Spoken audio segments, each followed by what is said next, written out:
So inside the package we're getting the device, this very nice piece of a cardboard with an overall explanation what the product is and what every button will do. So one of the very positive sides is that they were going to give me an SanDisk Ultra. Finally, a real brand, so we don't have the corrupting, let's say, SD cards anymore. So in here we're finding the device. Let's see which version I ordered. Completely forgot. I went for the normal white version. I really already regret it a little bit because I love that really cool old school, let's say, retro vibe. So, but there were a couple of interesting features of this device that we're going to be chit-chatting about it. But let's do a quick overview of the device itself. So this is a landscape model, and most of the time these things are very comfortable to play. However, what they did absolutely great, that the analog sticks are not basically sticking into my thumbs. That is mostly like a common problem with most of these devices. The way how they made this is just great. I can press the button on the D-pad without any problem. And that has to do because of the size. They're having like this Vita, let's say, tiny analog switches. And this feels really, let's say, quality-wise. They went for the ABXY buttons over here, but the position is right, but also very tiny buttons. But what is kind of cool, and I do really like it, that we have this very nice micro switch feel. The same goes for the D-pad. When you're looking at the way how it is actually had this very nice curve, and holding it in my hand, playing games, you hate it or you love it. Let's put it that way. 2 analog sticks, select start over here and the menu there. So underneath we're finding an FM button, then we're having the input for the power, the DC, there is even a microphone. Here we can put the SD card and headphone jack. On top we're finding volume control. We're having over here the host, they love to call it, another USB-C. Then the power, by holding it we can turn it on. And then we're having the shoulder buttons, and they're not like really trigger. Yeah, we do have trigger buttons, but they're not analog, they're just micro switched. But when you guys just going to be feeling it in your hands, this thing, it's not the most comfortable device, and this has to do with the overall flat design. But also known as CrossMix OS version 1.21 as making this video. But man, what did they actually do with the freaking screen protector? It looks horrible.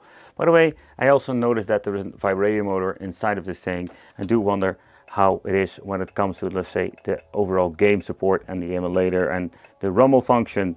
So here you can see we're having over here the best emulators, apps.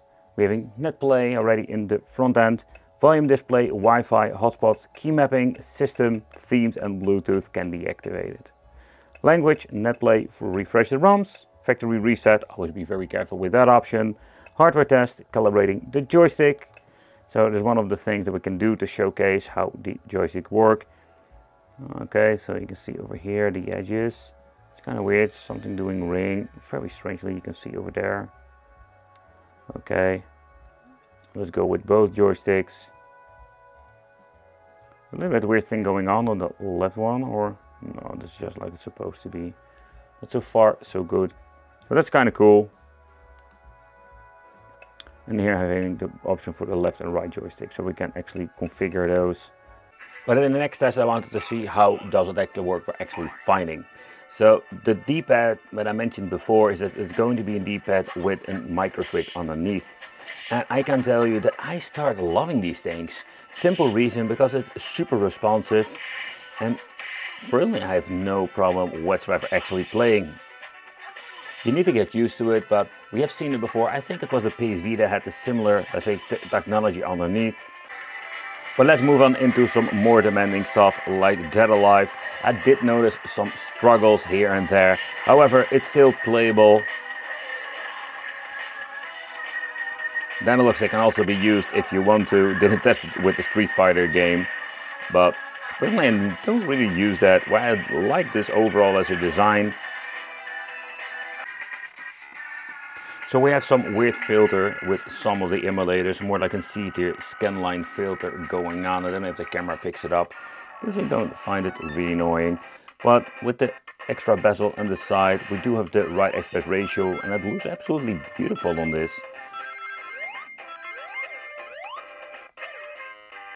So I want to move to one of my favorite 16-bit systems to play, the Sega Genesis. And you will just hear and see that everything works perfectly. No problem whatsoever. Also for beat 'em ups, the D-pad is great. You can see the frames are dropping to, let's say, 10 frames per second. Getting into the game. Yeah, so far so good. So in the game itself, we do have some good overall emulation so far. Just crash into some buildings. You can just see it dipping. The performance is, well, what I was expecting for a device like this. And if you're going to be grabbing a game like Diddy Kong Racing, it's highly possible you will have some way better overall emulation. But this is the thing what is happening. It's kind of interesting to see that we have again, let's say in price range now, that we can actually play some N64 emulation. But when looking at, let's say, the return button, you can see that the PP emulator will be shown here, and from here we need to exit. You know that there's a little bit of a downside to, let's say, different emulators, and the doggy absolutely agrees with me, is that it's kind of a little bit of a downside. However, we need to live with this, so we can also press the menu button and getting into the menu, start tweaking if you want to. Rendering resolution was on 2 times, so the overall performance was, beside the glitching, not bad at all. If you see, it doesn't even implement frame skipping. So that's quite nice.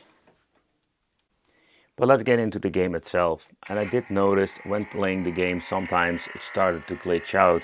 It's quite unfortunate if you ask me.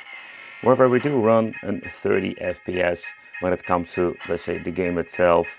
So that's quite nice when it comes to the performance. You can see the glitching going on there. And I'm just going to be honest, as trying to film this, I feel really annoyed by all the freaking glitching, but also that freaking tutorials keep telling me that I need to use my freaking boost. Besides that, you can see the glitching and mixes in this freaking game, and maybe many others just unplayable. But the weird thing is, it actually does that most of the time in the beginning of the game itself. By going to be looking at the Nintendo DS with a widescreen like this, we do have the option actually to play and enjoy these games. We can mess around with the displays, but personally I think the Nintendo DS, where it has like an overall good performance, it's not going to be the ultimate experience. Simply because, let's be honest, normally we're having 2 displays, and where I don't like to emulate these games, simple reason because I just want to have just 2 freaking displays. And there are just a handful of devices out there that actually have this. But okay, it's all personal. Emulation performance is quite good. Or very good actually.